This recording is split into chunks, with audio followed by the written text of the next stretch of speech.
Sometimes the only family you have is the one that finds you when you've lost everything else. Marcus Thompson learned this truth 3 weeks ago, when a stray dog appeared beside his cardboard shelter and refused to leave, on this rainy Detroit night. The dog keeps pulling toward an old, abandoned building. Marcus follows him through a gap in the fence, past rusted machinery, down to a hidden basement room. Inside are stacks of cash and government documents. $10 million in unmarked bills and papers that could destroy powerful people. The dog somehow knew this was here. But Marcus doesn't know yet who else has been watching this building, waiting for someone to find what's inside. What happens when a homeless veteran and his loyal companions stumble upon a secret that's dangerous? People have killed to protect? Before we jump back in, tell us where you're tuning in from. And if this story touches you, make sure you're subscribed, because tomorrow I've saved something extra special for you. The cardboard beneath. Marcus Thompson had turned soggy hours ago, but he stayed still beneath the overpass, watching rainwater cascade from the concrete above like a dirty waterfall. 20 years ago, he'd led intelligence operations in places most Americans couldn't pronounce. Now he shared his last crust of bread with a German shepherd, Mix, who'd adopted him 3 weeks back. The dog sat alert beside him, ears twitching at every sound. Marcus had stopped trying to shoo him away after the first week. The animal seemed to understand something about survival that even Marcus's military training hadn't taught him, that sometimes having someone to protect makes you stronger than protecting yourself. Sergeant, Marcus whispered, the name he'd given the dog. At least one of us is still fighting fit. Thunder rolled across Detroit's skeletal skyline. Empty office buildings stood like tombstones against the gray sky, windows broken and boarded, reflecting a city that had lost its way just like Marcus had lost his. The dog's brown eyes never left Marcus's face, studying him with an intelligence that sometimes unnerved him. Marcus reached into his coat pocket and touched the edge of his old dog tags, feeling the familiar roughness of stamped metal. Master Sergeant Marcus Thompson, U.S. Army Intelligence, Service Number 123456789. The tags were the only proof left of who he used to be, hidden beneath layers of donated clothes and street grime. Before the discharge, before the accusations, before the night, his entire world collapsed with 2 words: security breach. He'd been 38 then, 15 years of exemplary service behind him, commendations and classified missions that would never appear on any public record. The Army had been his family, his purpose, his identity. Then someone had leaked intelligence from his unit about arms shipments in Eastern Europe, and the investigation had pointed straight at him. No evidence, no proof, just suspicion and politics, and a dishonorable discharge that stripped away everything he'd built. His security clearance, his pension, his marriage. Sarah had left within 6 months, taking their daughter to California where her family lived. I can't do this anymore, Marcus, she'd said. I can't watch you disappear. That had been 3 years ago. 3 years of odd jobs that never lasted once employers ran background checks. 3 years of pride swallowed and dignity lost. 3 years of sleeping in shelters when there was space, sleeping rough when there wasn't. The dog pressed closer against his side, sharing body heat. Marcus scratched behind the animal's ears, feeling scars from old fights. They were both veterans of different wars, both carrying wounds that didn't show. Least you didn't get a dishonorable discharge, Marcus told him. Military working dogs get better treatment than their handlers. Downtown Detroit stretched beyond the overpass, a maze of abandoned buildings and empty lots where urban decay had taken root like weeds. Marcus knew every hiding place, every shelter, every dumpster where restaurants threw away day-old bread. The city had taught him survival skills his drill sergeants never covered, but it was the people who made the streets bearable. Old Pete, who ran the Saturday soup kitchen behind St. Augustine's. Never asking questions, but always remembering Marcus preferred his coffee black.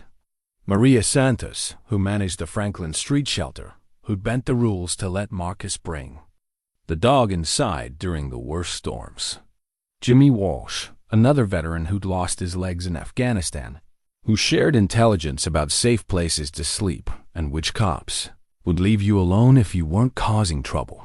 They'd formed their own unit, watching each other's backs the way soldiers do.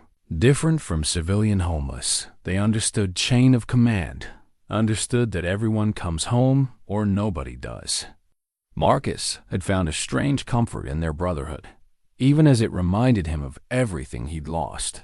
The dog suddenly stood, tail stiff, staring toward the industrial district where abandoned factories lined the river. Marcus followed his gaze, but saw nothing unusual through the rain. Still, he'd learned to trust the animal's instincts. Military working dogs were trained to detect things humans missed. "What is it, boy?" The dog whined softly, a sound Marcus had come to recognize as urgency. Not danger. The growl was different for danger, but something important. The dog had done this before, leading him to food dropped by delivery trucks or warning him when police sweeps were coming through the camps. Marcus gathered his few possessions, a backpack with spare clothes, a water bottle, the warm paperback, copy of The Things They Carried that he'd been reading for 2 months. Everything he owned fit in 30 pounds of gear, just like infantry training had taught him. The dog started walking toward the abandoned district, looking back to make sure Marcus followed.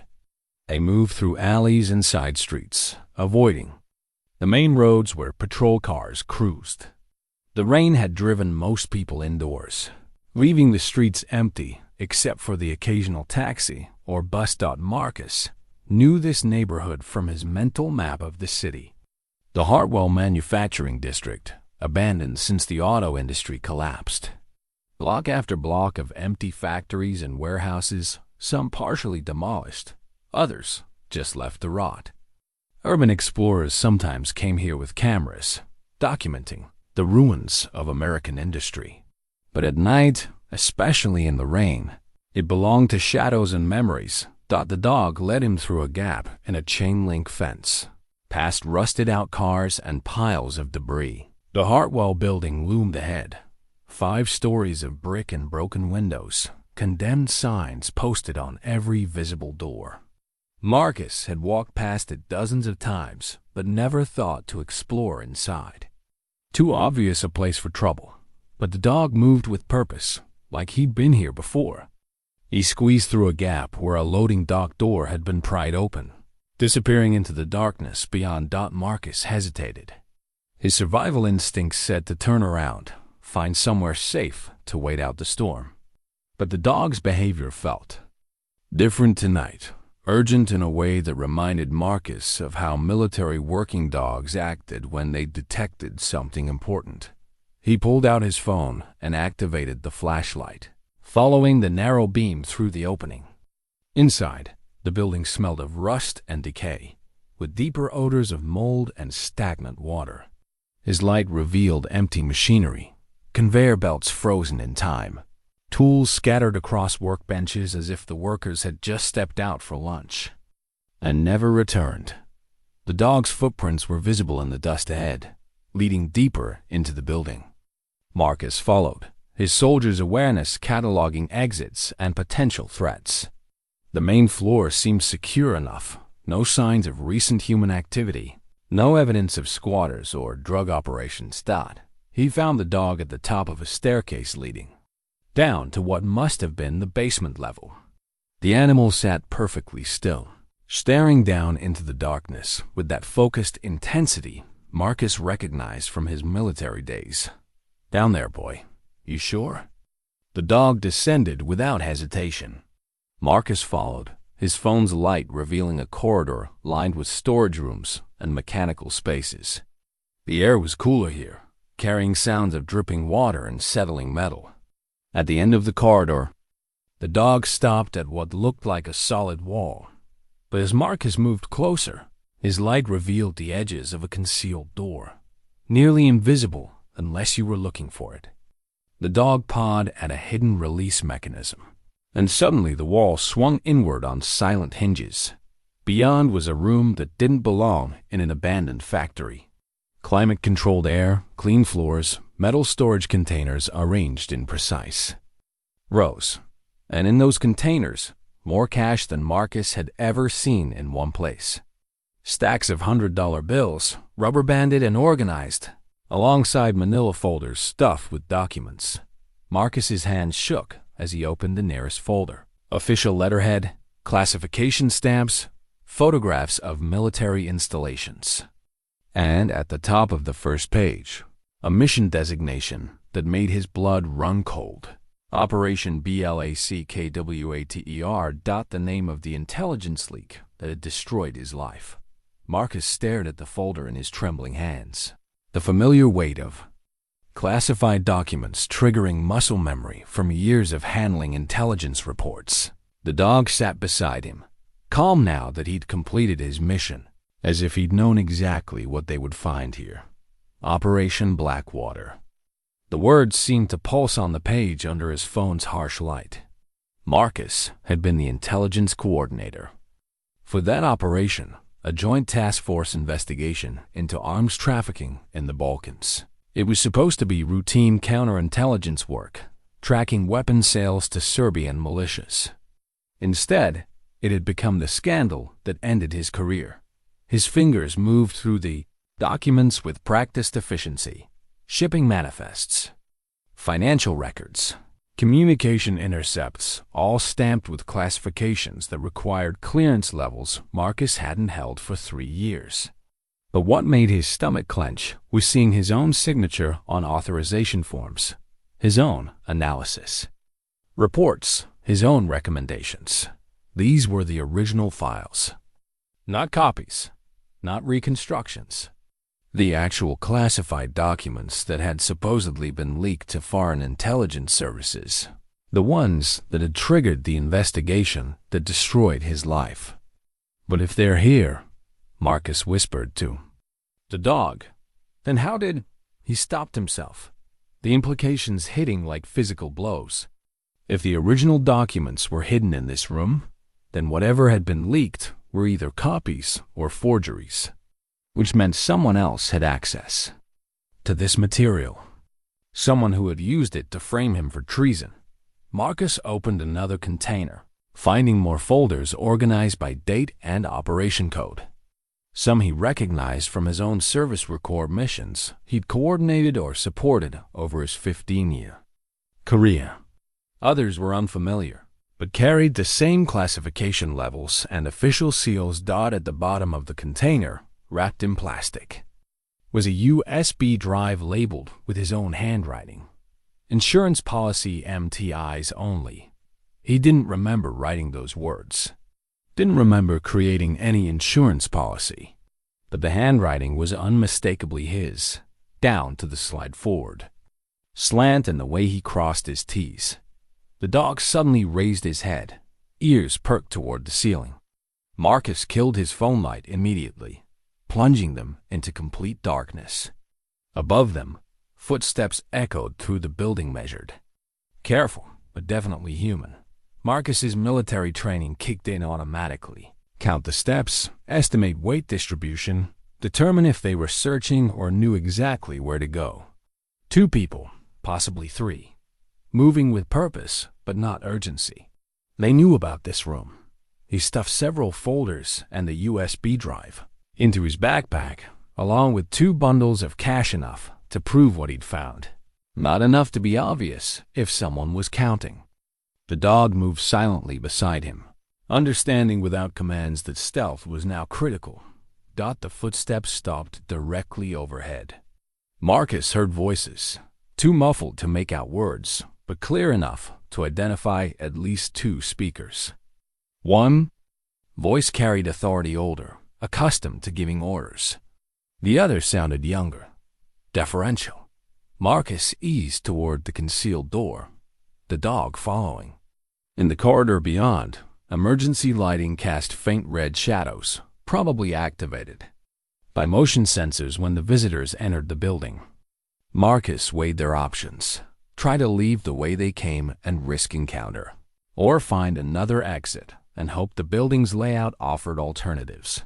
The dog made the choice for him, padding quietly toward the far end of the corridor where Marcus's phone light had revealed another staircase. They climbed carefully, avoiding the center of each step to minimize creaking. 2 floors up, the dog led him to a window facing the alley behind the building. The window had been boarded over from the outside, but age and weather had loosened the plywood. Marcus worked his fingers into a gap, pulling slowly until he opened space enough to squeeze through. The dog went first, landing silently in the alley below. Marcus followed, scraping his shoulder on the window frame, but making it to the ground without serious injury. They moved quickly through the maze of abandoned buildings, putting distance between themselves and the Hartwell facility. Only when they reached the familiar territory near the overpass did Marcus allow himself to process what they discovered. $10 million in untraceable cash, classified documents from his own military service, evidence that someone had been storing government secrets in an abandoned building for years, possibly decades, and somehow the dog had known exactly where to find it. Marcus studied the animal. In the streetlight's glow, the scars on his muzzle and ears told stories of survival, but his behavior tonight suggested training that went beyond basic obedience. The way he'd led Marcus to that specific room, the way he'd known to activate the hidden door mechanism, those weren't random discoveries. "Who are you really, boy?" Marcus asked softly. "And how did you know about that place?" The dog met his eyes with that unnerving intelligence, as if he understood the question but couldn't provide answers. Not yet.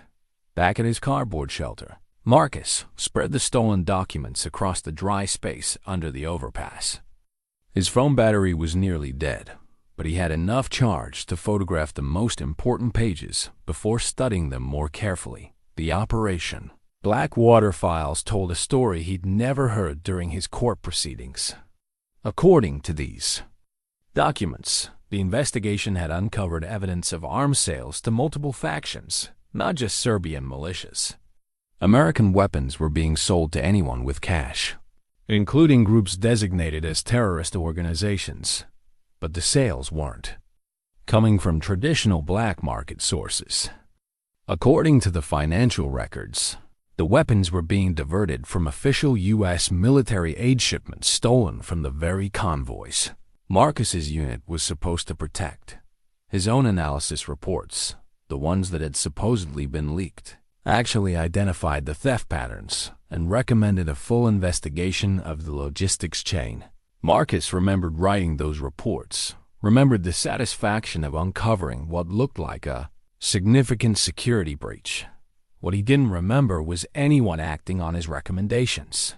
Instead, 6 weeks after he'd filed his final report, intelligence had surfaced suggesting that classified details about convoy routes and shipment schedules had been sold to hostile forces. The investigation had focused on Marcus as the most likely source of the leak. Given his access to the relevant information. Now, reading his own words by phone light in a homeless camp, Marcus understood what had really happened. Someone had used his legitimate analysis to cover their own criminal operation. When he'd gotten too close to the truth, they'd framed him for the very crimes he'd been trying to expose. The dog pressed against his side, sharing warmth in the cold night air.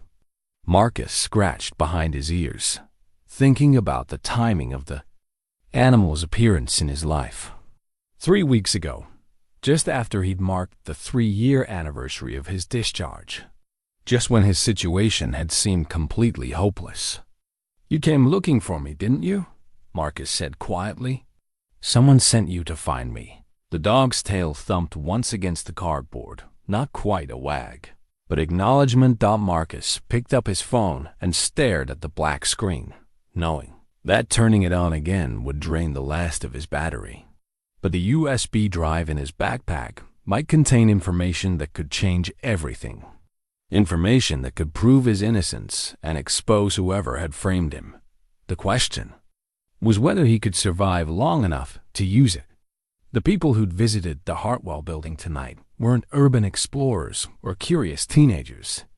They'd moved like professionals, like people who understood security and surveillance, like people who would kill to protect their secrets. Marcus looked at the dog, who was staring back with that steady, intelligent gaze. "Well, Sergeant," he said softly, "looks like we're back in the intelligence business." Marcus spent the next morning at the Detroit Public Library, using their computers and free Wi-Fi to examine the USB drive. The dog waited patiently beside his chair, having somehow passed through security without anyone questioning his presence. Library staff seemed to assume he was a service animal, a worist animal, and Marcus didn't correct them. The drive was encrypted, but Marcus recognized the format from his military days. Standard dot encryption, the kind used for sensitive but not top-secret materials. He still remembered some of the protocols, enough to know he'd need specialized software to crack it properly. But what really caught his attention was the drive's file creation dates. They spanned a 15-year period, with the most recent entries dated just 6 months ago. Someone had been actively updating this collection long after Marcus's discharge, long after Operation Blackwater had supposedly been closed. The dog's sudden alertness drew Marcus's attention to the library's main entrance. A woman in her 30s had entered. Scanning the room with the systematic attention Marcus recognized as professional surveillance training. Asian American business casual clothing that could conceal a weapon, moving with the controlled grace of someone accustomed to dangerous situations. She spotted Marcus and approached directly. No pretense of browsing books or using computers. The dog remained calm but watchful, not defensive, but ready. "Master Sergeant Thompson?" she said quietly, taking the chair beside him. "My name is Sarah Chun. I'm an investigative journalist with the Detroit Free Press." Marcus minimized the computer screen and studied her. "Don't use that rank anymore. According to my research, you never should have lost it." She placed a business card on the table between them. "I've been investigating Operation Blackwater for 2 years. I think we need to talk." The rational part of Marcus's mind cataloged the risks: unknown contact, professional background, specific knowledge of his situation, but desperation overrode caution. He'd been fighting this battle alone for 3 years. "How did you find me?" "I've been monitoring police reports, shelter admissions, anything that might indicate you were still in the city." Sarah glanced around the library, confirming they couldn't be overheard. "When you didn't show up at your usual places last night, I expanded the search grid. Security camera from a gas station caught you entering this area around 6 a.m. Marcus felt a chill. If a journalist could track his movements, so could others. What do you want? To tell your story, but more than that, to expose what really happened in the Balkans. She leaned forward, lowering her voice further. "I have sources inside the Pentagon who believe you were framed. The problem is proving it." Marcus's hand moved instinctively toward his backpack. "Why should I trust you?" "Because I'm the only reporter who's been willing to challenge the official narrative." Everyone else accepted the leak investigation as settled fact. Sarah pulled out a folder of her own. "These are documents I've obtained through Freedom of Information Act requests. Heavily redacted, but they show inconsistencies in the timeline that supports your innocence." The dog suddenly stood, focused on something beyond the library windows. Marcus followed his gaze and spotted a dark sedan parked across the street, too. Figures visible in the front seats, too distant to identify, but positioned for surveillance. "We need to leave," Marcus said, closing the browser and gathering his belongings. "Different exits." Sarah checked her watch. "Meet me at the Coney Island on Michigan Avenue in 2 hours. Come alone. The dog goes where I go." She nodded and headed toward the back exit. Marcus waited 5 minutes, then left through the main entrance with the dog, walking casually toward the bus stop while monitoring the sedan in his peripheral vision. When the bus arrived, he got on and rode 3 stops before getting off and doubling back through side streets.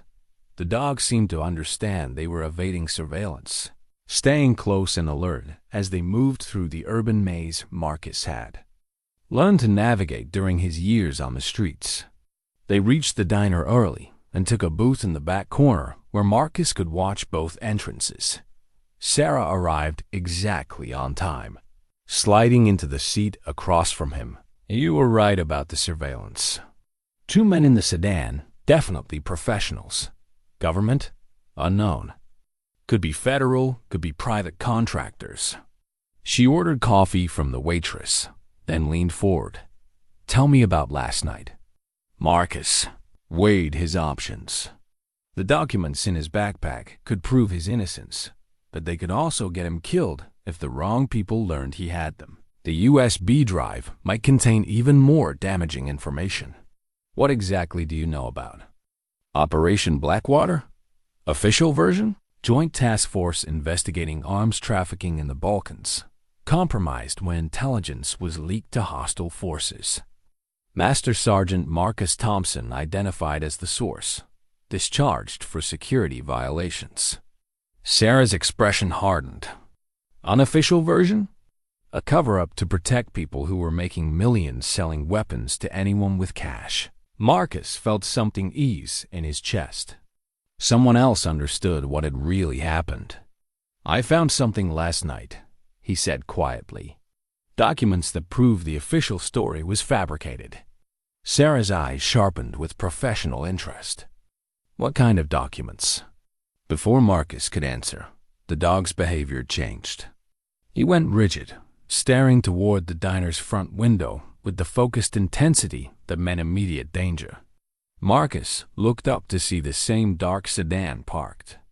Outside, engine running. Back exit, he said, standing quickly. Now.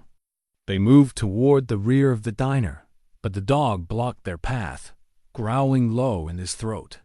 Through the kitchen doors, Marcus glimpsed movement, at least 2 figures positioning themselves at the building's rear entrance. Bathroom window. Sarah whispered. The women's restroom had a small window facing the alley behind the neighboring building. Sarah went first, squeezing through the narrow opening. Marcus passed his backpack through, then lifted the dog up to Sarah's waiting arms before following himself. They dropped into the alley and moved quickly toward the street beyond, the dog leading them through a maze of dumpsters and delivery trucks. Behind them, Marcus heard car doors slamming and voices coordinating in the clipped tones of professional operators. My car's 2 blocks north, Sarah said as they reached the main street. No, they'll have your license plate. Marcus pulled out the cash he'd taken from the warehouse. Taxi. They flagged down a cab and gave the driver an address on the east side, paying in cash and asking to be dropped several blocks from their actual destination. During the ride, Marcus made his decision. I need to show you something, he told Sarah. But if I do this, there's no going back for either of us. I've been trying to expose this story for 2 years. I'm already past the point of no return. Marcus pulled the USB drive from his backpack. This was hidden with classified documents from Operation Blackwater. The originals, not copies. If someone was leaking information, it wasn't from these files. Sarah stared at the drive. You're saying you have the original intelligence reports? And more. Financial records, communication intercepts, evidence of weapon sales that went far beyond what was reported. Marcus met her eyes, enough to bring down everyone involved in the cover-up. The dog pressed closer against Marcus's leg, as if sensing the weight of the moment. They were crossing a line that would make them targets of people with unlimited resources and no moral constraints. But for the first time in 3 years, Marcus felt like he was fighting back instead of just surviving. There's something else, he said as the taxi approached their destination. "The dog isn't random. He knew exactly where to find those documents. Someone trained him to lead me there." Sarah looked at the animal with new understanding. "Who?" "That's what we need to find out, along with who's been updating that drive for the past 6 months." Marcus paid the taxi driver and stepped onto the sidewalk. Because whoever it is, they're still alive. And they're still gathering evidence. Sarah's apartment was a converted loft in an old warehouse district, filled with the organized chaos of serious investigative work. Multiple monitors displayed encrypted communication software, secure browsers, and file systems that looked more sophisticated than anything Marcus had used in military intelligence. "This is impressive," Marcus said, watching Sarah boot up her primary workstation while the dog explored the space with professional thoroughness. "Paranoia keeps journalists alive in my line of work." Sarah connected the USB drive to an isolated computer system. "This machine isn't connected to any networks. Whatever's on that drive can't be traced back to us digitally." The encryption cracking software ran for 20 minutes before producing results. When the files finally opened, Marcus felt his breath catch. The drive contained not just documents, but video files, audio recordings, and digital photographs spanning 15 years of covert operations. "Jesus," Sarah whispered, scrolling through folder after folder of classified material. "This isn't just about Operation Blackwater. This is everything." Marcus recognized names and operation codes from throughout his military career. Missions he'd supported, intelligence he'd gathered, operations he'd coordinated. But also missions he'd never heard of, classified at levels above his clearance, involving people whose names appeared in the operation. Blackwater files. One folder was labeled with his own name and service number. Inside, Marcus found his complete military record, not just the official version, but the classified annexes that detailed his intelligence work, his psychological evaluations, even his medical records. "Someone's been building a comprehensive file on you for years," Sarah said, studying the documents. "This goes back to your first assignment in military intelligence." But what made Marcus's hand shake was finding surveillance photos of himself taken over the past 3 years. Images of him at homeless shelters, sleeping rough, meeting with other veterans. Recent photos, some taken as recently as last week. "They've been watching me since my discharge," he said quietly, documenting everything. Sarah opened another folder and found audio files labeled with dates and locations. The first file was a recording of a conversation Marcus remembered having with his commanding officer 2 weeks before the Operation Blackwater investigation began. "Sir, the shipping manifests don't match the inventory reports," Marcus's younger voice said through the computer speakers. "Either we're missing weapons or someone's falsifying the documentation." "Are you certain of your analysis, Sergeant Thompson?" "Yes, sir. The pattern suggests systematic diversion of military aid shipments. I recommend a full investigation of the logistics chain. I'll take this up the chain of command. In the meantime, keep this information classified. Don't discuss it with anyone else in the unit." The recording continued for another 10 minutes, with Marcus providing detailed analysis of the discrepancies he'd discovered. Sarah paused the playback and looked at him. "This proves you were doing your job properly. You identified the problem and reported it through appropriate channels. Then why was I the one who got blamed?" Sarah opened another audio file, this one dated 3 days later. Marcus didn't recognize the voices, but the conversation made his blood run cold. "Thompson's getting too close to the operation. His analysis is accurate. He's identified the diversion pattern. Can we redirect his investigation? Negative. He's too thorough, too competent. If we give him access to additional data, he'll uncover the entire network. Then we need to neutralize him." "Agreed. Frame him for the leak. Make it look like he's been selling intelligence to hostile forces. His psychological profile suggests he'll self-destruct rather than fight back. Marcus sank into a chair, the weight of betrayal hitting him like physical blows. Not only had he been framed, but the decision had been made coldly, calculatedly, by people who knew him well enough to predict his response. Who are these voices? Sarah asked, her fingers already working to isolate and enhance the audio. I don't recognize them, but they had access to my psychological profile, which means they were high-level intelligence officers. Marcus stared at the computer screen.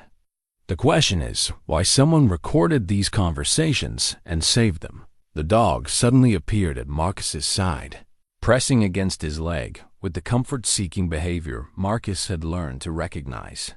The animal seemed to sense his emotional state, offering support the way military working dogs were trained. To do that, Sarah continued exploring the USB drive while Marcus processed the implications. Someone inside the conspiracy had been secretly documenting everything, not just Operation Blackwater, but years of related activities. Someone who had access to the highest levels of military intelligence, but had chosen to preserve evidence instead of participate in the cover-up. Marcus, Sarah said quietly, you need to see this. She'd opened a video file dated 6 months ago. The footage was taken from a concealed camera, showing a meeting in what looked like a high-security conference room. 5 men sat around a polished table, their conversation clear, despite the apparent covert recording. Marcus recognized one face immediately, Colonel William Richards, his former commanding officer during Operation Blackwater, the man who had received Marcus's initial report about the weapons diversions, who had promised to take the matter up the chain of command. The Thompson situation is becoming problematic, Richards was saying. He's been making inquiries, trying to contact former unit members. I thought he'd been completely discredited, another voice responded. Officially, yes, but he's persistent. And if he manages to locate the evidence cache, it could expose the entire operation. Then we eliminate the cache and Thompson. Richard shook his head. Too risky after all this time. Better to monitor the situation and contain it if necessary. The video continued for another 20 minutes, revealing details about ongoing weapon sales, money laundering operations, and political protection that reached the highest levels of government. Marcus watched his former commanding officer coordinate criminal activities with the casual efficiency of a military briefing. This was recorded 6 months ago, Sarah said. Whoever's been gathering this evidence is still active. Marcus thought about the dog's behavior, the way he'd led them directly to the hidden room in the Hartwell building. Someone wanted me to find that cache. Someone who knew I'd been framed and wanted to give me the tools to fight back. But who? And why wait 3 years? Before Marcus could answer, his phone buzzed with a text message from an unknown number. Meet me at Belle Isle, South Shelter, tomorrow 2 p.m. Come alone except for the dog. A friend. Sarah read the message over his shoulder. Could be a trap. Could be the person who's been gathering this evidence. Marcus looked at the dog, who was watching him with that uncanny intelligence. Either way, we're running out of options. Those surveillance teams aren't going to give up. Sarah saved all the USB drive contents to her secure server, creating multiple encrypted backups. I can start writing the story tonight, but I'll need corroboration from other sources before publication. How long? 2 days, maybe 3, if I can locate additional witnesses. She pulled up her contact database. I have sources inside the Pentagon who might be willing to confirm some of these details. Marcus thought about the surveillance photos, the professional teams tracking their movements, the casual discussion of elimination he'd heard on the video. We may not have 3 days. As if summoned by his words, the dog moved to the window and began the low growl that meant immediate danger. Sarah joined him, peering through the blinds at the street below. 2 vehicles, she said grimly. Same configuration as this afternoon. Marcus gathered the original documents from his backpack, leaving copies of everything with Sarah. They found us. Back exit leads to the roof. There's a fire escape on the next building. Sarah was already shutting down her computers, activating what looked like a digital self-destruct sequence. Give me 30 seconds to secure the files. The dog was at the door now, hackles raised, focused on sounds Marcus couldn't yet hear. Footsteps in the building's stairwell, moving with the careful precision of trained operatives. Time's up, Marcus said, shouldering his backpack. Move. They reached the roof as the first tactical team breached Sarah's front door. Marcus could hear shouted commands, the systematic clearing of rooms, the frustration when they found the apartment empty. Below them, more vehicles were arriving. This wasn't a surveillance operation anymore.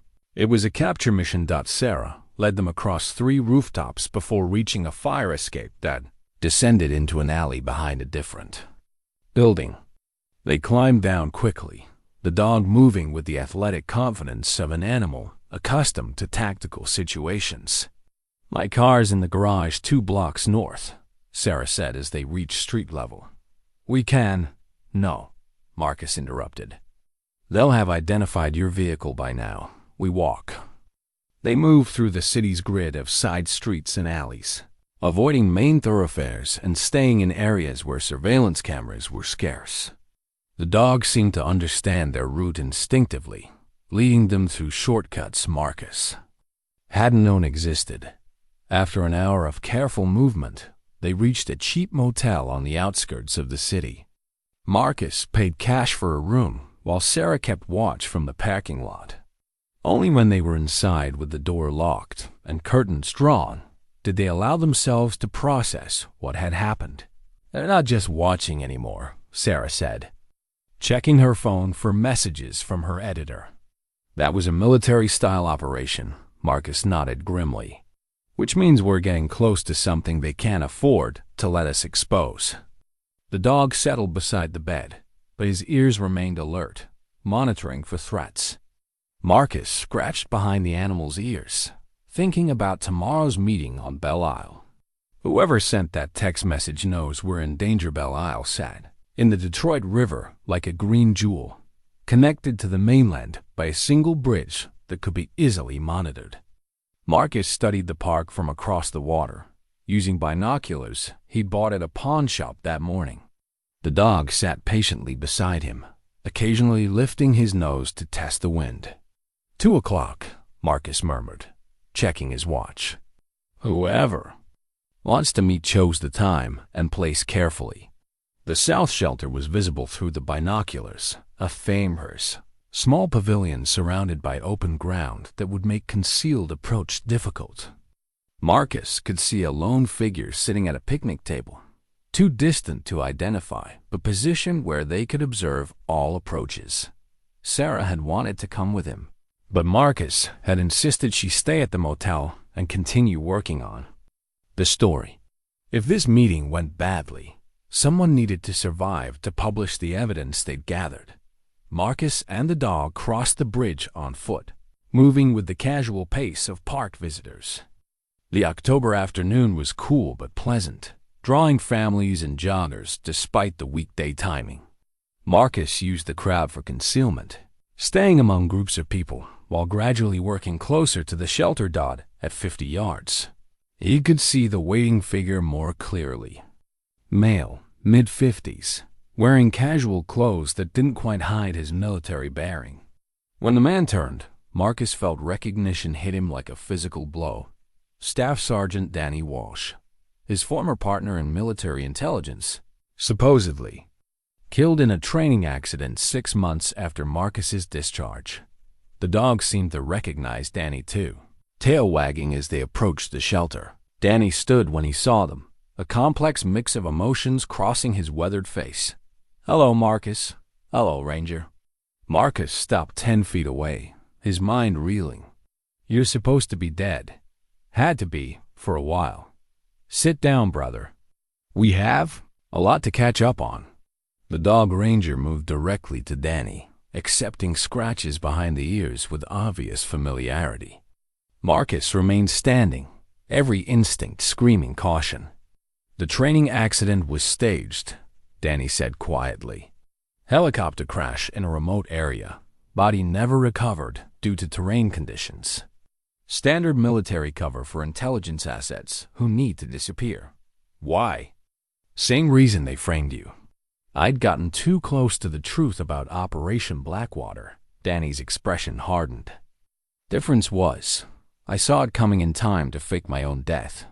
Marcus finally sat down, the weight of 3 years of grief and betrayal settling onto his shoulders. You've been alive this whole time. While I was living on the streets, while my life fell apart, you were alive. I've been gathering evidence, building a case that could bring down everyone involved in the conspiracy. Danny gestured toward Ranger. He's been my partner in that work. Trained him myself for surveillance and evidence recovery. The hidden room in the Hartwell building. One of 12 caches I've established over the past 3 years. Each one contains evidence of different aspects of the operation. Danny pulled out a tablet and showed Marcus a map with multiple locations marked. Weapons sales, money laundering, political bribes, contract murders, everything needed to expose the entire network. Marcus stared at the map, seeing locations across Detroit and the surrounding area. You've been building this case for 3 years while letting me think you were dead. I couldn't contact you safely. They were watching you constantly, waiting for you to make contact with former unit members or try to clear your name. Danny's voice carried genuine regret. I had to wait until the right moment. What changed? Colonel Richards is planning to eliminate the evidence caches and tie up loose ends. That includes you. Danny showed Marcus surveillance photos taken with telephoto lenses. They've assembled a termination team. Military contractors, no official oversight. The photos showed the same operatives who had been tracking Marcus and Sarah. Professional killers with government sanction, operating outside normal law enforcement channels. How long do we have? Hours, maybe less. That's why I had Ranger lead. You to the first cache when he did. Danny stood and began walking toward the water, gesturing for Marcus to follow. But we have advantages they don't know about. They moved to a bench overlooking the river, where Danny could monitor approaches while they talked. Ranger positioned himself to watch their backs, alert but not visibly tense. I've been in contact with elements inside the Pentagon who want to expose this conspiracy, Danny continued. Good people who've been horrified by what they've discovered, but haven't had enough evidence to move against such highly placed targets. What kind of elements? Internal Affairs, Inspector General's office. A few members of the Senate Intelligence Committee who suspect something but haven't been able to prove it. Danny pulled out a secure phone. They're ready to act, but they need the evidence caches intact and witnesses who can testify about the original Operation Blackwater investigation. Marcus thought about Sarah's journalistic investigation, the story she was preparing to publish. What about external pressure? Media exposure? Essential, but it has to be coordinated with official action. If the story breaks before we have legal protection, they'll eliminate everyone involved and claim it's all fabricated. A jogger passed their bench, moving with the slightly too controlled pace Marcus associated with surveillance training. Danny noticed him too, his hand moving casually towards something concealed under his jacket. Or being watched, Marcus said quietly, constantly. But I chose this location because they can't move against us here without causing a public incident. Danny checked his watch. We have about 20 minutes before their patience runs out. Then tell me the plan. Tonight, we hit all 12 evidence caches simultaneously. Extract everything, consolidate it in a single secure location, and turn it over to federal investigators tomorrow morning. Danny pulled up a detailed schedule on his tablet. Sarah Chun publishes her story at the same time. giving us media coverage and public attention. Marcus studied the timeline, his military mind automatically identifying potential failure points. 12 locations in one night? That's a massive operation. I have help. Other veterans who've been investigating related cases, journalists who've been tracking different aspects of the conspiracy, federal agents who've been building parallel investigations. Danny's expression was grim but determined. Everyone who's been waiting for enough evidence to bring these people down. The jogger had completed his circuit and was approaching again, this time with backup another casual exerciser who happened to be moving in coordination with the first. Marcus counted at least 4 potential operatives establishing a perimeter around the shelter. "Time's up," Marcus said, standing casually. "They're moving to contain us." Danny nodded, activating something on his phone. "Extraction team, we're hot. Execute pickup plan Alpha." Across the park, Marcus spotted a maintenance truck approaching on one of the service roads. 2 more men emerged from different directions, not operatives trying to capture them, but allies moving to provide cover and extraction. "Ranger, heel," Danny commanded, and the dog immediately fell into formation beside him. They moved quickly toward the service road, using the maintenance truck as concealment from the surveillance team. Marcus felt the familiar rush of operational adrenaline, muscle memory from years of tactical situations kicking in automatically. "In," one of Danny's men said, opening the truck's rear door. "We've got multiple hostiles converging on your position." Marcus climbed into the truck bed, which had been configured as a mobile command center with communication equipment and tactical gear. Danny and Ranger followed, and they were moving before the door fully closed. "Status report," Danny said into his headset. "All teams are in position. Evidence recovery operations can begin on your command." The voice was professional, military trained. "Federal coordination is standing by." Marcus looked at his old friend, seeing the strain of 3 years of covert operations in the lines around his eyes. "You've been planning this for a long time. Ever since they framed you. I knew eventually they'd come for me too, so I started building the case that would take them all down." Danny handed Marcus a tactical vest and side-on. "Tonight, we finish what Operation Blackwater started." Through the truck's small windows, Marcus could see they were heading toward downtown Detroit, toward a confrontation that would either expose a massive government conspiracy or get them all killed. Ranger pressed against his leg, the same steady presence that had guided him through the darkest period of his life. Now Marcus understood why the dog had seemed so intelligent, so purposeful. He'd been trained by Danny Walsh, one of the best intelligence operatives Marcus had ever served. With one question, Marcus said as they approached their destination, "Why didn't you trust me enough to bring me in from the beginning?" Danny was quiet for a long moment, checking his equipment with practiced efficiency. "Because I knew that if they captured you, you'd die before giving up the operation. I couldn't risk losing you twice." The warehouse that served as Danny's operational headquarters was a maze of surveillance equipment, tactical gear, and evidence files that would have impressed any federal investigation team. Marcus counted at least 8 people working at computer stations, their movements coordinated with military precision. "Welcome to the real Operation Blackwater," Danny said, leading Marcus through the organized chaos. 3 years of investigation into the conspiracy that destroyed both our careers. Ranger moved through the space with obvious familiarity, checking in with various team members who greeted him with the casual affection reserved for trusted partners. Marcus recognized the dynamics of a tight operational unit, people who'd been working together long enough to communicate without words. "Who are they?" Marcus asked, studying faces that carried the weathered look of combat veterans. "Former intelligence officers who've been targeted by the conspiracy. Journalists who've been investigating related stories. Federal agents who've been building parallel cases but haven't had enough evidence to move.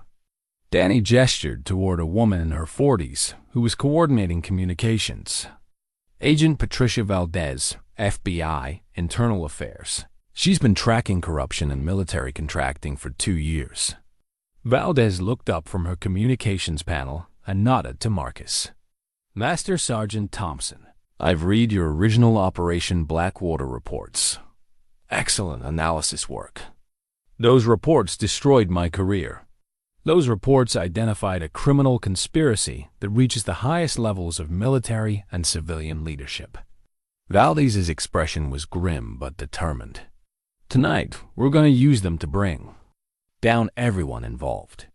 Danny led Marcus to a central table where surveillance photos covered every available surface.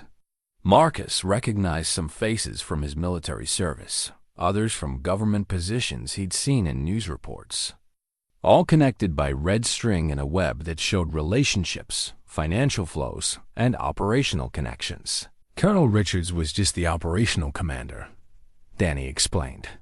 The conspiracy goes much higher. Defense contractors, Pentagon, officials, members of Congress who've been receiving bribes in exchange for military appropriations. Marcus studied the photographs, seeing names he recognized from his intelligence briefings years ago. How extensive is this network? Conservative estimate? 200 million in diverted weapons sales over 15 years. Weapons that ended up with terrorist organizations, drug cartels, and foreign intelligence services. Danny pointed to financial records displayed on multiple monitors. The profits were used to fund black operations that Congress never authorized. Agent Valdez joined them at the table, carrying a secure tablet that showed real-time intelligence feeds. We've been tracking the termination team assigned to eliminate you and Miss Chun. 12 operatives, military contractors with no official oversight. Where are they now? Converging on the evidence cache locations.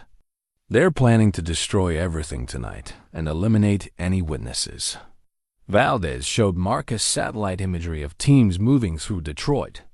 That's why we have to move now, before they can complete their cleanup operation. Danny activated a communication system that connected him to teams positioned throughout the city. All stations, this is Control. Operation Sunlight is authorized. Begin evidence recovery on my mark. Marcus watched displays that showed teams moving toward the 12 cache locations Danny had established. Each team was equipped with vehicles, communication gear, and enough firepower to handle serious opposition. Mark. The displays came alive with activity as teams began simultaneous operations across Detroit. Marcus found himself holding his breath as he watched professionals he'd never met risking their lives to recover evidence that could clear his name and expose a massive conspiracy. Team 3, we've got company, a voice reported through the communication system. 4 hostiles moving to intercept. Copy, Team 3. Team 7 is repositioning to provide backup, Danny responded, his voice carrying the calm authority. Marcus remembered from their operational days. Rangers suddenly moved to the warehouse's main entrance, adopting the alert posture that meant immediate danger. Through the security monitors, Marcus could see vehicles approaching the warehouse perimeter, not the casual traffic of an industrial district, but the coordinated movement of a tactical assault. We've been compromised, Agent Valdez announced, her fingers flying across her communication panel. All teams, Control is under attack. Continue mission objectives. Danny handed Marcus an assault rifle and tactical gear. Looks like they decided to hit us directly instead of waiting for the cleanup teams. Marcus felt muscle memory take over as he checked the weapon and adjusted the tactical vest. 3 years of homelessness hadn't erased 15 years of military training. Beside him, Ranger had transformed from companion animal to tactical asset, his body language radiating controlled aggression. How many? Marcus asked, studying the monitor displays that showed vehicles establishing a perimeter around the warehouse. 20. Maybe 25. Professional contractors, not regular military. Danny was coordinating defensive positions with his team members, their movements efficient and practiced. They're going to try to eliminate us and destroy all the evidence we've gathered. Agent Valdez was uploading files to secure federal servers, racing to preserve the investigation before the warehouse could be overrun. Digital backups are at 60%. I need 5 more minutes. You've got 3, Danny replied, watching the tactical displays as hostile forces prepared for assault. They're not going to wait for us to finish our file transfers. Marcus moved to a defensive position overlooking the warehouse's main approach, Ranger taking cover beside him. Through the scope of his rifle, he could see operators in tactical gear moving with the precision of elite military units. These weren't ordinary contractors. They were special operations veterans, possibly active duty personnel operating under unofficial authorization. Team 6 reporting successful cash recovery. A voice announced through the communication system. Evidence secured and moving to backup location. Team 2, cache compromised. Hostile forces arrived first. Location destroyed. Danny continued, coordinating the citywide operation while preparing for the assault on their position. Team leaders, adjust routes to avoid hostile intercepts. Priority is preserving evidence, not engaging enemy forces. The first shots came from the warehouse perimeter as Danny's security team engaged the approaching contractors. Marcus could hear the distinctive sound of suppressed weapons, the professional approach of operators trying to minimize attention from civilian authorities. Contact front, Marcus reported, acquiring targets through his scope. 4 hostiles moving through the vehicle bay. He squeezed the trigger with practiced precision, watching one of the contractors drop behind cover. Beside him, Ranger remained perfectly still, waiting for the command to engage. Agent Valdez, status on the uploads? 80% complete. 2 more minutes. Team 9 successful recovery. Evidence secured. Moving to consolidation point. The battle for the warehouse intensified as more contractors breached the perimeter. Marcus found himself falling into the rhythm of tactical combat, acquiring targets and engaging threats with the muscle memory of hundreds of training exercises and real-world operations. But this was different from his military service. This time, he was fighting against elements of his own government, using skills they'd trained him to defend evidence that would expose their corruption. Team 4 compromised. Cache destroyed, but we recovered the primary documents. Team 11. Successful. Evidence secured. 3 hostile casualties. Danny's voice remained calm despite the chaos around them. All teams, begin consolidation at Rally Point Alpha. Control will extract via alternate route. An explosion shook the warehouse as contractors breached the rear entrance. Marcus could hear Danny's team engaging multiple threats. They're defensive. Positions designed to buy time rather than repel a sustained assault. Upload complete, Agent Valdez announced. All evidence files secured on federal servers with automatic distribution protocols activated. Ranger, attack, Danny commanded. The dog transformed into a weapon, moving with lethal precision toward the contractors advancing through the warehouse. Marcus had seen military working dogs in action before, but Ranger displayed training that went beyond standard K-9 operations. He moved like he'd been specifically prepared for this mission. Time to go, Danny said, activating charges that would destroy the warehouse computers and prevent enemy access to their operational files. Exit Alpha, move. They fought their way through the warehouse toward a concealed exit that led to the underground tunnel system Danny had prepared for emergency extraction. Behind them, the warehouse filled with smoke and confusion as contractors tried to secure a facility that was already being systematically destroyed. Marcus found himself running through tunnels beneath Detroit, following Danny and Ranger toward an extraction point where their allies would provide transportation to the evidence consolidation site. The sounds of battle faded behind them, replaced by the echo of their footsteps in concrete passages. "Status report," Danny said into his communication headset as they moved. 10 teams successful recovery. 2 caches destroyed, but primary evidence preserved. Consolidation proceeding as planned. Marcus realized they'd done it. Despite the attack on their headquarters, despite the professional contractors trying to eliminate them, they'd successfully recovered most of the evidence Danny had been gathering for 3 years. Evidence that would finally prove Marcus's innocence and expose the conspiracy that had destroyed his life. The safe house was an abandoned auto plant on Detroit's east side, its vast manufacturing floor converted into a temporary evidence processing center.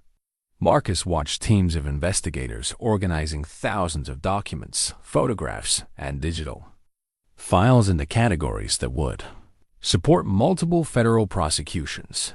But what stunned him most was discovering that Sarah Chen was already there, coordinating with Agent Valdez and several people Marcus didn't recognize, but who carried themselves with federal authority. "How did you?" Marcus began.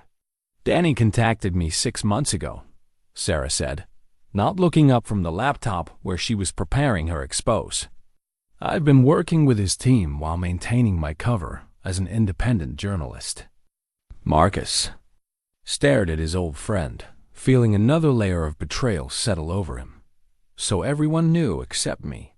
"You were under constant surveillance," Danny explained patiently. "Contact with you would have compromised the entire operation. We had to wait until they forced our hand." Agent Valdez approached carrying a thick folder marked with classification stamps. "Master Sergeant Thompson, I need you to review these documents and confirm they match your recollections from the original Operation Blackwater investigation." Marcus opened the folder and found himself looking at his own intelligence reports from 3 years ago, but with additional context he'd never seen. Financial records showing weapons shipments that corresponded to his analysis. Communication intercepts that proved his recommendations had been deliberately ignored. And surveillance reports documenting meetings between Colonel Richards and defense contractors. "These prove I was right," Marcus said quietly. "The weapons diversions were exactly what I reported." "More than that," Agent Valdez replied.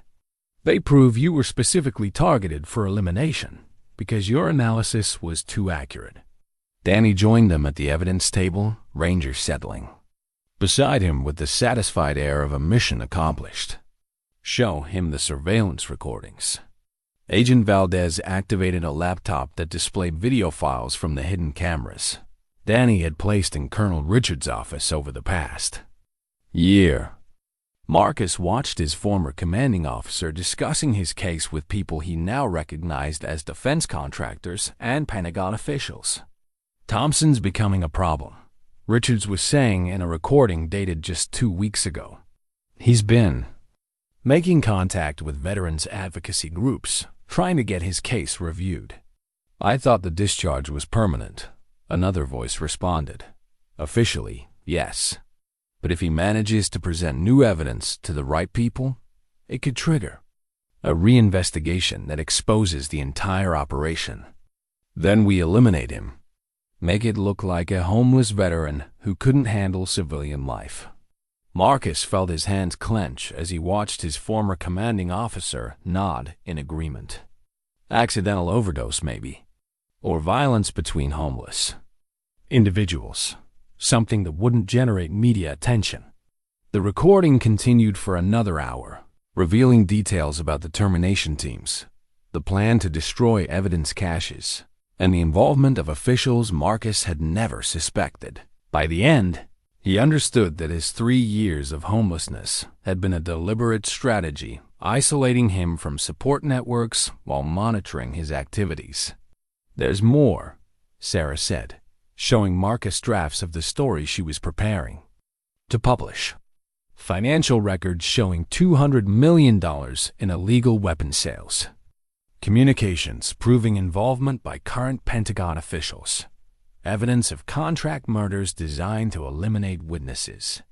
Marcus read through Sarah's article, seeing his personal story contextualized within a massive government conspiracy that had operated for over 15 years. The Operation Blackwater investigation had been just one attempt to expose a network that sold American weapons to anyone willing to pay, regardless of their intentions or affiliations. "When does this go public?" "Tomorrow morning," Sarah replied. Simultaneous publication by 12 major news organizations, coordinated with federal arrest warrants and congressional hearings. Agent Valdez was coordinating with teams of federal prosecutors who were reviewing the evidence and preparing indictments. "We're targeting 47 individuals for prosecution, including active duty military officers, defense contractors, and government officials." Marcus studied the organizational chart that showed the full scope of the conspiracy. Names he recognized from his military service, faces he'd seen in Pentagon briefings, officials who'd built careers on the weapons sales they were supposed to be preventing. Colonel Richards, first arrest tomorrow morning, along with the termination. Team members we identified during tonight's operations. Agent Valdez checked their secure communication device. Several contractors were captured during the warehouse assault. They're providing information about the full network in exchange for reduced sentences. Danny approached carrying a document that made Marcus's breath catch his original military record, with the dishonorable discharge notation marked for reversal. "The Secretary of Defense has authorized full restoration of your rank and benefits, effective immediately, with commendation for your service in exposing this conspiracy." Marcus stared at the papers, hardly believing what he was seeing. "My discharge is being overturned?" "More than that. You're being awarded the Defense Superior Service Medal for your intelligence work on Operation Blackwater." Danny's expression carried satisfaction mixed with regret. "It doesn't undo the 3 years you lost, but it officially acknowledges that you were right." Ranger approached Marcus and pressed against his leg, the same gesture of support he provided during the darkest nights of homelessness. But now Marcus understood the dog's true nature, not a stray who'd found him by chance, but a trained partner who'd been protecting him while his allies built the case that would clear his name. "There's something else you need to know," Danny said quietly, "about Ranger's previous handler." Marcus looked down at the dog, seeing intelligence and loyalty that went beyond normal training. "Who was he?" "Lieutenant Michael Torres, military intelligence specialist who was killed trying to expose the conspiracy 2 years ago. Ranger was with him when it happened, saw everything." Danny's voice carried genuine grief. "Torres had been gathering evidence independently. Didn't know about our operation. When they murdered him, Ranger escaped and eventually found his way to you." Marcus knelt beside the dog, understanding now why their bond had felt so immediate and complete. Ranger hadn't just been trained for tactical operations. He'd been motivated by loyalty to a handler who died fighting the same conspiracy that had destroyed Marcus's life. "He chose me. He chose you because Torres had shown him photographs of you, identified you as someone who could be trusted." Danny scratched behind Ranger's ears. Military working dogs remember faces, remember missions.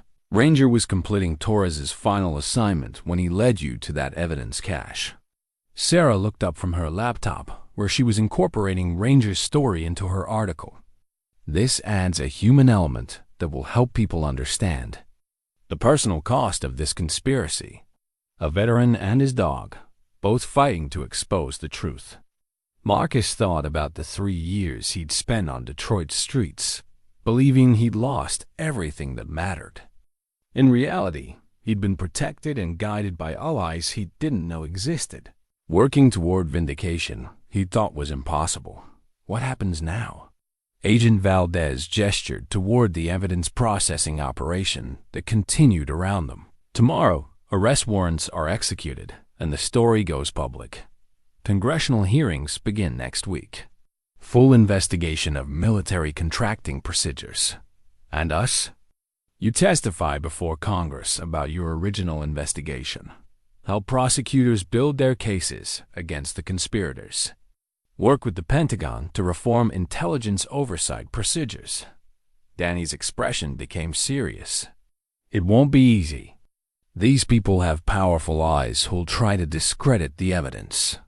Marcus looked around the abandoned auto plant, seeing federal agents, prosecutors, journalists, and veteran investigators working together to expose a conspiracy that had operated in darkness for 15 years.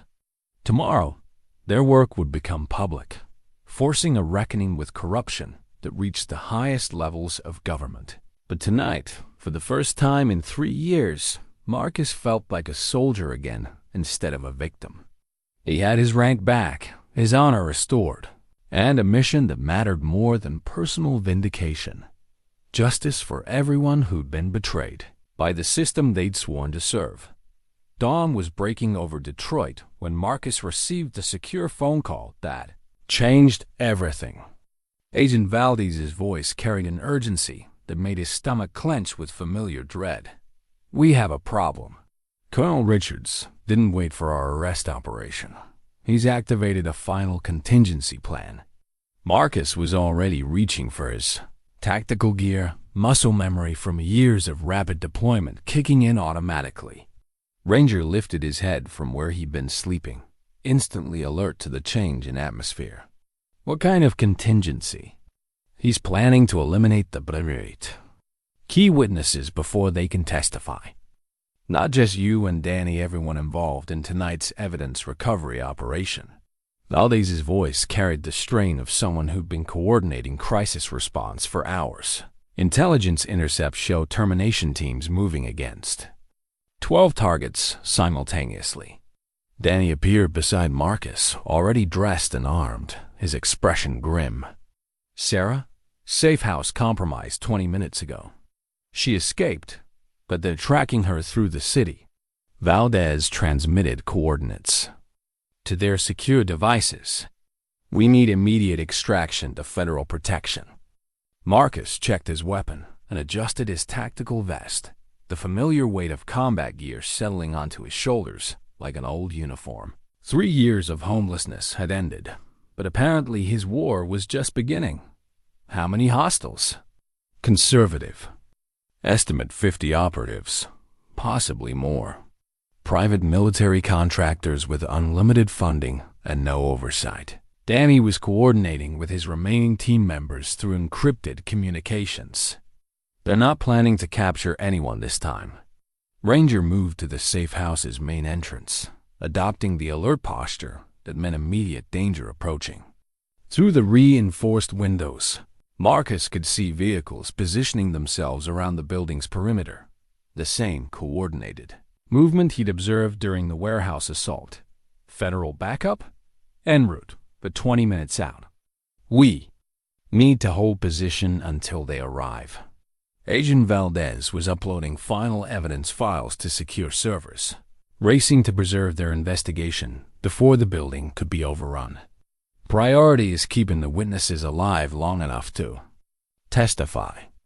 Marcus moved to a defensive position overlooking the building's main approach, his rifle scope revealing professional operators in tactical gear moving with deadly precision.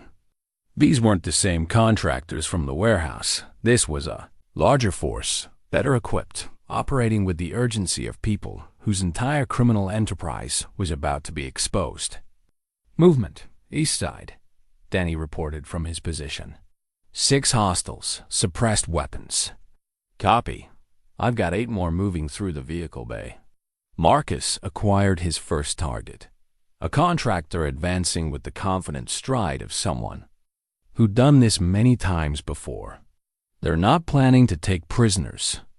The first shots came as coordinated suppressed fire from multiple positions, designed to eliminate defensive capabilities without alerting civilian authorities. Marcus returned fire with measured precision, watching contractors drop behind cover. As they realized the safe house was defended by experienced military personnel. "Team Alpha, status report," Danny called through his communications headset. trying to coordinate with extraction teams that were racing through Detroit's early morning traffic, delayed by hostile roadblocks. Estimate 15 minutes to your position. Ranger remained beside Marcus, waiting for the command to engage, but demonstrating tactical discipline that proved his military training. The dog understood they were outnumbered and outgunned, that survival depended on defensive positioning and superior marksmanship. Agent Valdez, upload status, 90% complete. Everything goes to federal servers automatically if we're overrun.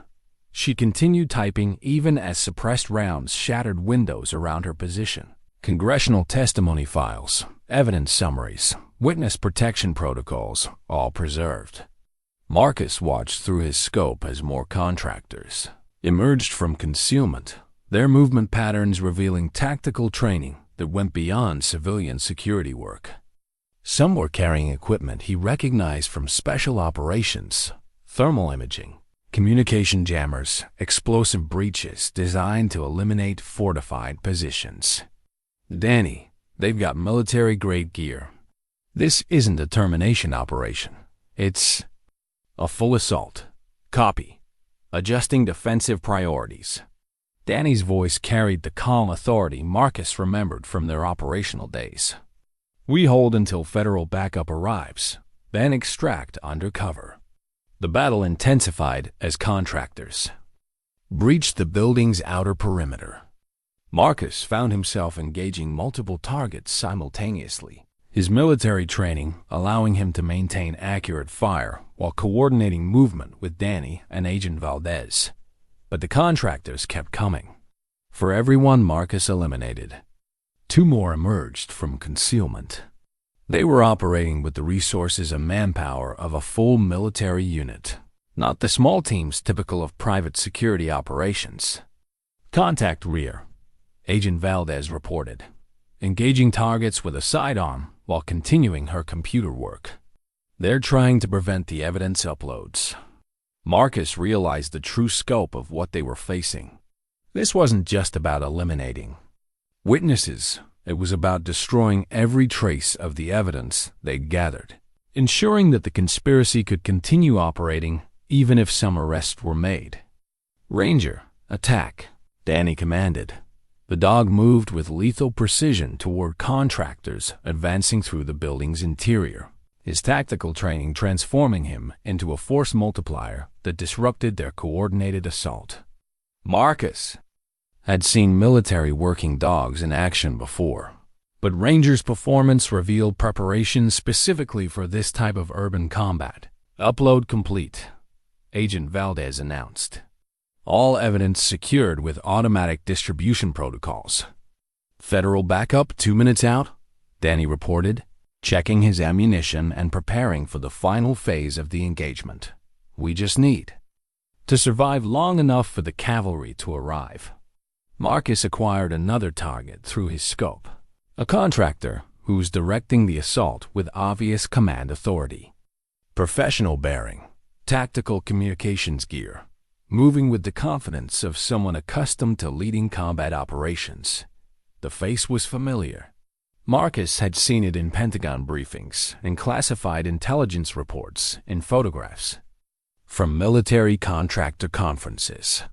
Vincent Kozlov, former Special Operations Officer who transitioned to private military work after leaving the Army under circumstances that had never been fully explained.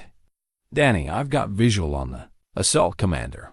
Vincent Kozlov, former Special Ops. Confirmed. He's been running termination operations for the conspiracy. Danny's voice carried grim satisfaction. Taking him down could end this. Marcus adjusted his scope, accounting for wind and distance as he prepared the shot that could stop the assault. Kozlov was positioned behind cover that protected him from most angles, but Marcus had identified a narrow window where accurate fire could reach him. The sound of federal helicopters approached from the distance. Agent Valdez's backup finally arriving with the resources to turn the tactical situation in their favor. But Marcus realized they might not survive long enough for rescue. if Kozlov's assault succeeded in eliminating the defensive positions. Federal forces inbound, Agent Valdez reported. Air support and tactical teams. Copy. Maintaining defensive positions until extraction. Danny was coordinating final defensive preparations, knowing that the next few minutes would determine whether they survived to testify about the conspiracy they'd exposed. Marcus steadied his rifle, acquired his target, and prepared to take the shot that would either end the assault or trigger the final escalation of a battle that had been building for 3 years. Beside him, Ranger waited with tactical patience, ready to support whatever action Marcus decided to take. The war for justice was reaching its climax. Marcus squeezed the trigger with the precision of 15 years of military training, watching Vincent Kozlov drop behind cover as the high-velocity round shattered concrete inches from his position. The near miss achieved its purpose, disrupting the assault coordination and forcing the contractors to reassess their tactical situation. Target suppressed, Marcus reported, already acquiring his next priority as federal helicopters thundered overhead. The arrival of air support transformed the engagement from desperate defense to coordinated counterattack. Marcus could see tactical teams fast roping from helicopters onto the building's roof, while others established perimeter positions to contain the contractor force. Federal forces, this is Agent Valdez, she called through her secure radio. 3 federal personnel and 2 civilian assets requiring immediate extraction. Copy, Agent Valdez. Maintain position. We're establishing defensive corridors. The contractors found themselves caught between Marcus's defensive position and the federal tactical teams descending around them. Their professional discipline held. The Marcus could see their formation beginning to fracture as they realized they were outnumbered and outgunned. Danny emerged from his defensive position, moving with tactical precision toward the contractors. Command post. Marcus covering fire on the vehicle bay. I'm going after Kozlov. Marcus shifted his aim, providing suppressive fire that forced contractors to remain in cover while Danny advanced. Ranger moved with Danny, the two of them operating with coordination that proved years of tactical partnership. Through his scope, Marcus watched Kozlov attempt to rally his remaining forces for a final push toward the evidence processing area. The contractor commander was shouting orders through his tactical radio, trying to coordinate with teams that were being systematically eliminated by federal forces.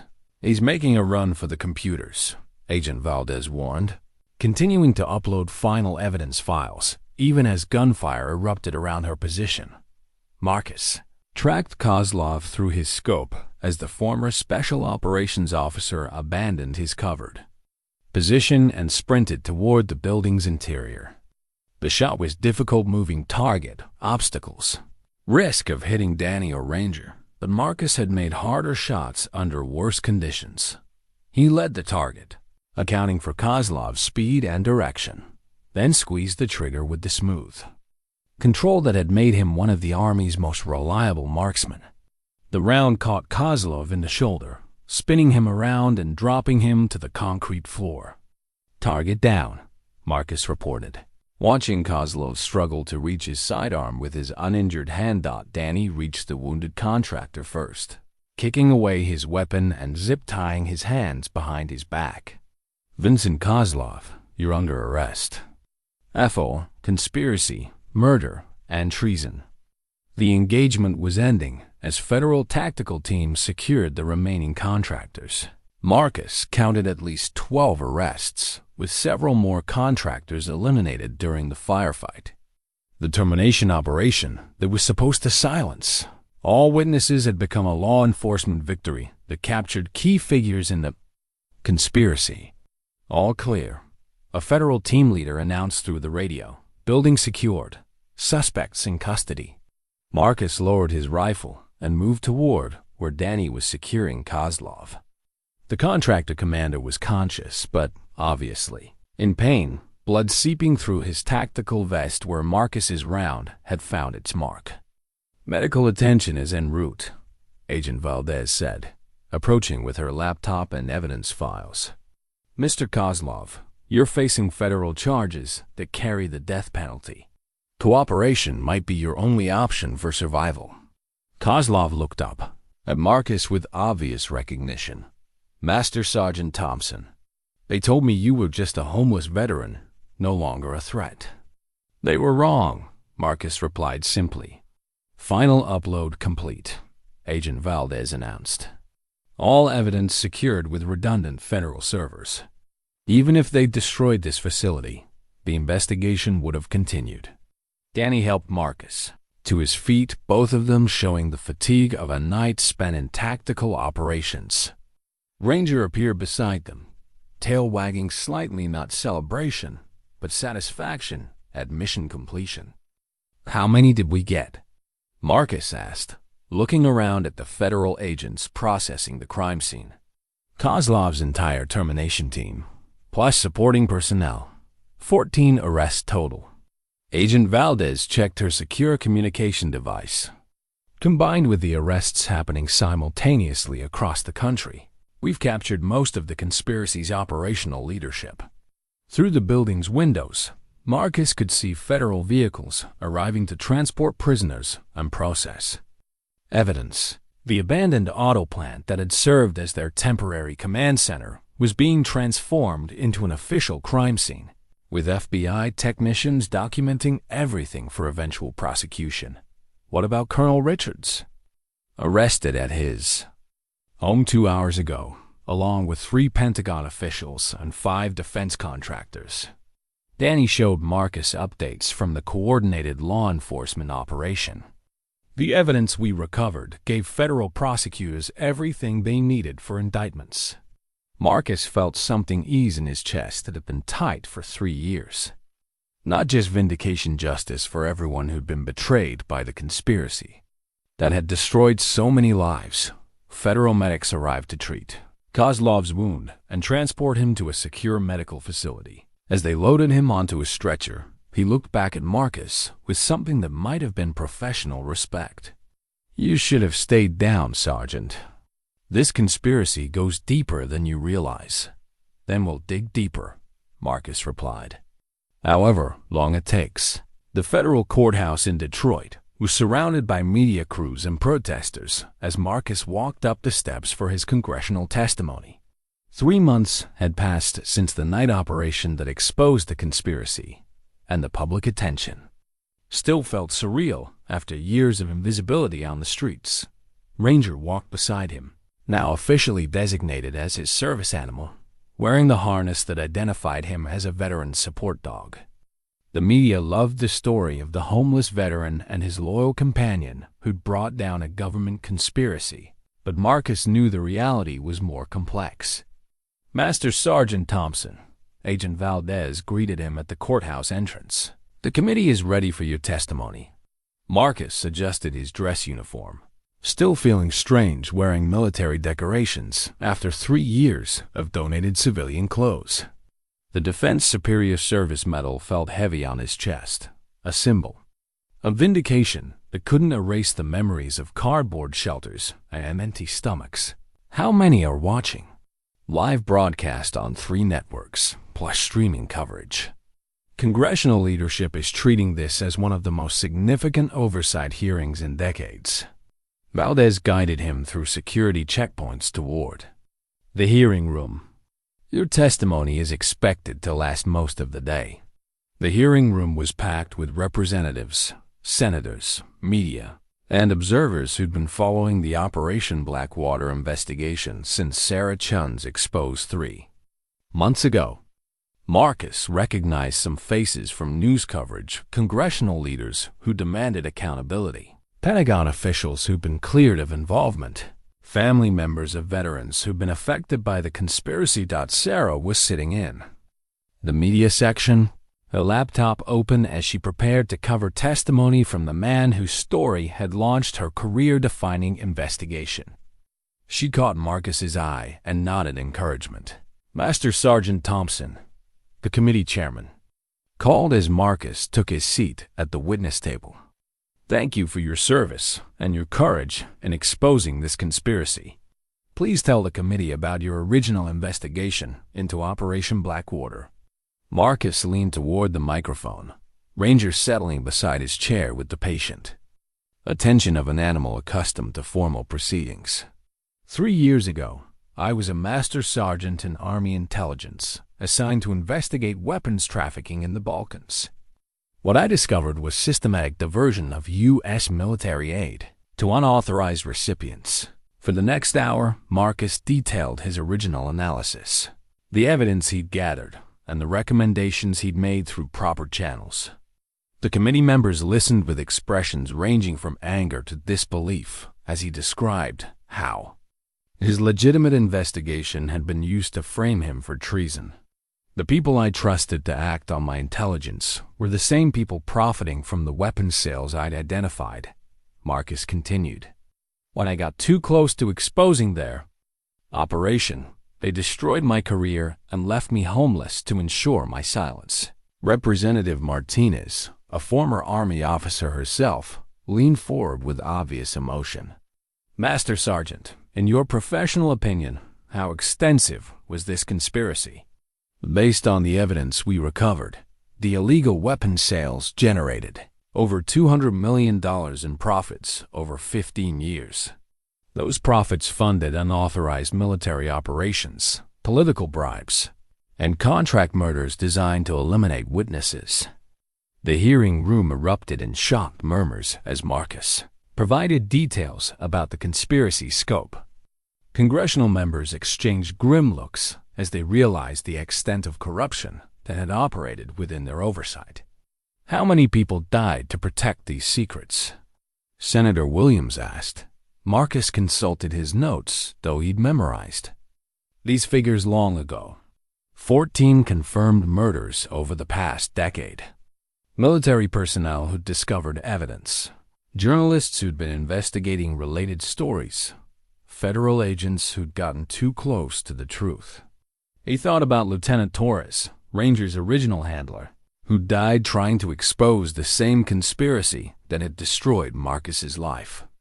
The dog seemed to sense his thoughts, pressing closer against his leg with the comfort-seeking behavior that had sustained Marcus through the darkest periods of homelessness. "What was the role of your service animal in this investigation?" Marcus looked down at Ranger, seeing intelligence and loyalty that went beyond normal training. Ranger was trained by Lieutenant Michael Torres, a military intelligence officer who was murdered by the conspiracy 2 years ago. Before he died, Torres programmed Ranger to locate evidence caches and guide me to the information needed to expose the truth. The emotional weight of that statement settled over the hearing room. Even hardened congressional representatives seemed moved by the story of a dead soldier's dog completing his final mission. "Master Sergeant Thompson, what reforms do you recommend to prevent similar conspiracies in the future?" Marcus had prepared for this question, knowing that his testimony needed to produce concrete changes rather than just assign blame. Independent oversight of military contracting, with investigators who report directly to Congress rather than Pentagon leadership. Whistleblower protections that can't be circumvented by security clearance revocations. And mandatory rotation of personnel in sensitive positions to prevent long-term corruption networks. The questioning continued through the afternoon, with Marcus providing details about specific individuals, financial transactions, and operational procedures that had enabled the conspiracy.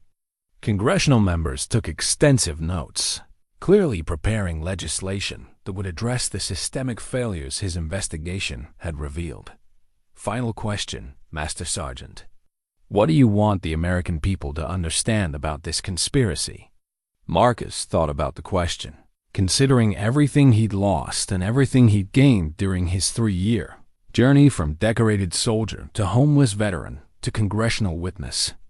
That our military personnel take an oath to defend the Constitution against all enemies, foreign and domestic. Sometimes the most dangerous enemies are the ones who abuse positions of trust for personal profit. He looked around the hearing room, making eye contact with representatives who would vote on reform legislation. And that when good people stay silent, corruption becomes institutional. The hearing concluded with thunderous applause that seemed to shake the courthouse foundations. Marcus stood and saluted the committee, then walked toward the exit with Ranger beside him, their footsteps echoing in the marble corridor. Agent Valdez was waiting outside the hearing room with updates from the ongoing prosecutions. Kozlov pled guilty this morning in exchange for testimony against the remaining defendants. Colonel Richards is facing life imprisonment. Pentagon leadership is implementing the reforms you recommended. Marcus felt satisfaction mixed with exhaustion. Justice was being served, but it couldn't restore the 3 years he'd lost or resurrect the people who died protecting these secrets. What's next? Media interviews, book deals, speaking engagements? Valdez replied. You've become a symbol of veteran advocacy and government accountability. Marcus looked down at Ranger, who was watching him with that steady, intelligent gaze that had guided him through the darkest period of his life. We'll see. Right now, I just want to go home.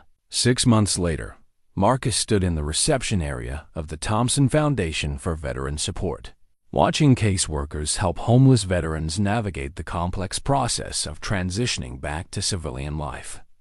The converted warehouse in downtown Detroit buzzed with activity job counseling, mental health services, legal advocacy, and emergency housing assistance. Ranger moved through the facility with the comfortable authority of a therapy dog, visiting with veterans who were struggling with their own battles against invisibility and despair. The bond between Marcus and his partner had evolved beyond tactical cooperation into something deeper, a shared understanding of loss, loyalty, and the possibility of redemption. Mr. Thompson? A young woman approached his desk, holding a manila folder that looked familiar. I'm Jennifer Santos from the Pentagon's Inspector General Office. We have some follow-up questions about the Kozlov prosecution. Marcus gestured toward his office, a space that still felt strange after years of owning nothing more than what fit in a backpack. The walls were covered with photographs from his military service, commendations for his intelligence work, and newspaper clippings from the congressional hearings that had made him a public figure. What can I help you with? Santos opened her folder to reveal surveillance photographs and financial records. We're investigating additional conspiracies that may have been connected to Operation Blackwater. Your expertise in identifying irregular patterns could be valuable. Marcus studied the documents, his analytical skills automatically cataloging discrepancies and connections. 3 years of homelessness hadn't diminished his ability to recognize intelligence patterns, and what he saw suggested another weapons trafficking operation that had learned from the mistakes of its predecessors. This looks like a more sophisticated version of the same criminal enterprise, Marcus said after reviewing the evidence. Better operational security, more diversified funding sources, political protection, and higher levels. That's our assessment. As well, we'd like you to consult on the investigation.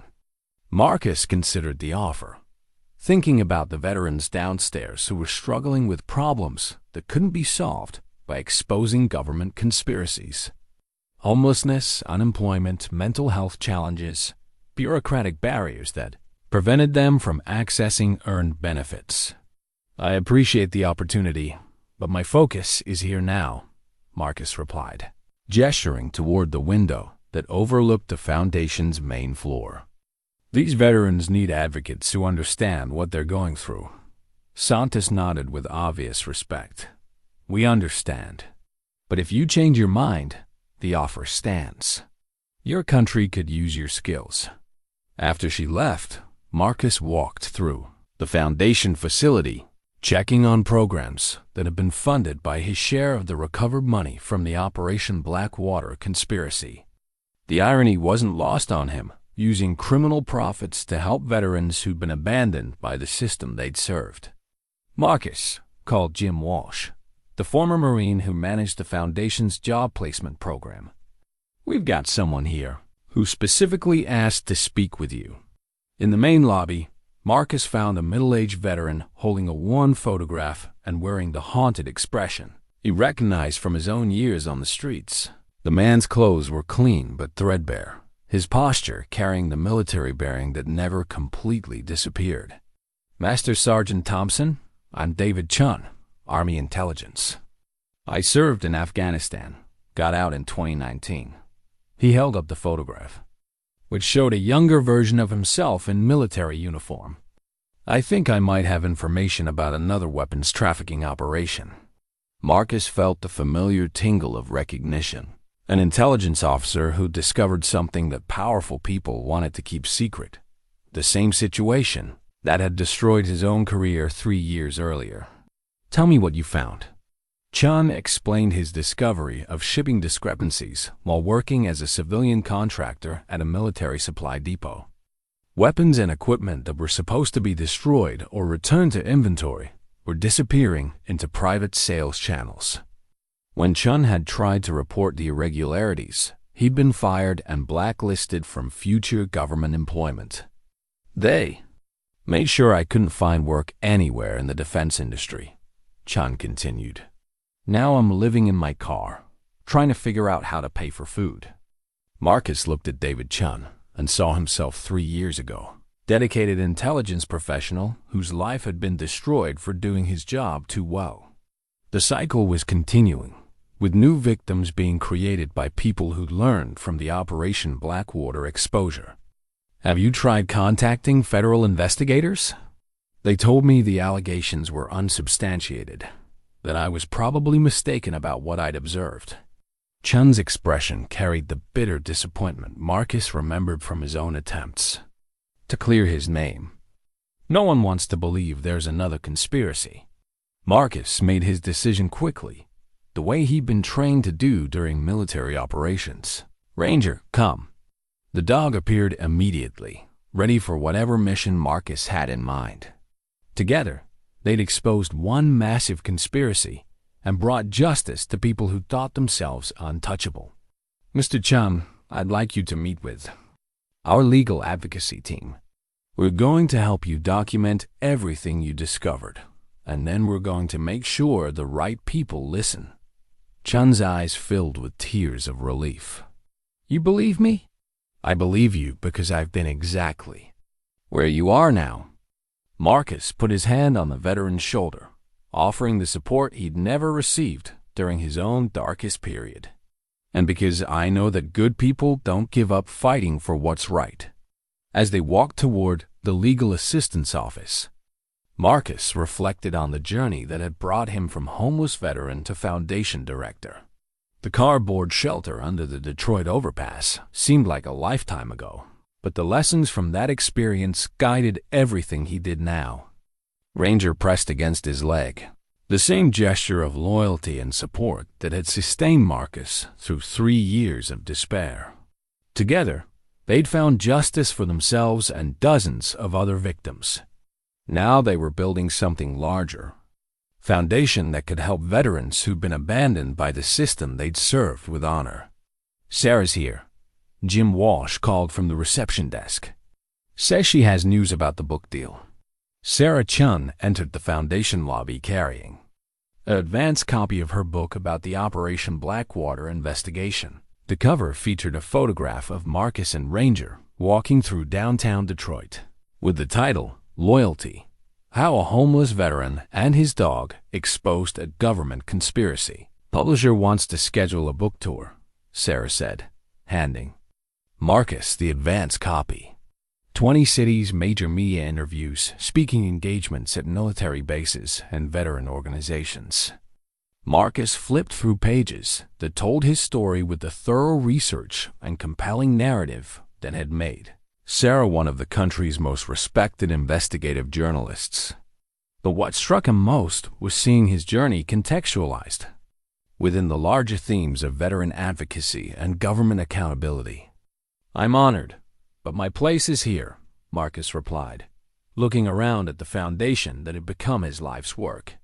"These veterans need consistent support, not someone who's traveling the country giving speeches." Sarah smiled with obvious understanding. I figured you'd say that. So I've arranged for all proceeds from your speaking engagements to fund foundation programs. And the publisher is donating 50,000 copies to veteran organizations across the country. Marcus felt the satisfaction of seeing his personal ordeal transformed into something that could help others facing similar challenges.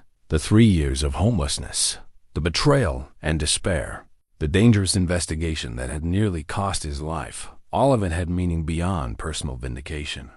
One condition, Marcus said. Ranger gets equal billing on the speaking tour. This story belongs to both of us. The dog's tail thumped against the floor in what Marcus chose to interpret as agreement. Together, they'd survived the worst that corruption and betrayal could inflict. Together, they'd found justice and purpose. And together, they'd continue serving veterans who deserve better from the country they protected with their lives. Marcus Thompson, Master Sergeant, U.S. Army Intelligence, homeless veteran. Congressional witness, Foundation Director, Ranger's partner in all of it. The mission continued.